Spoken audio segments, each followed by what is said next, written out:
Hello friends, আজকে আমি আপনাদের একটি মটন কষার রেসিপি শেয়ার করব। প্রথমে মাংসটাকে ভালো করে গরম জলে ধুয়ে নিতে হবে।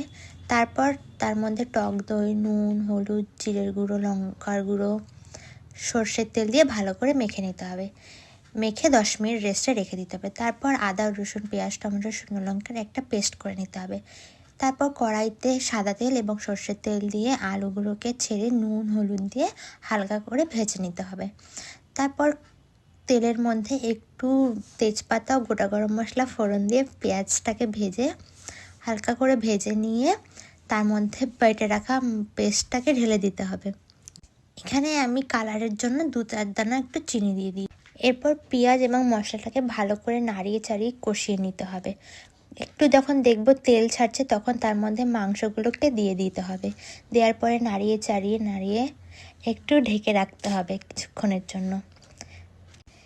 কিছুক্ষণ ঢেকে রাখার পরে ঢাকনাটা সরিয়ে আবার একটু নাড়িয়ে নিতে হবে।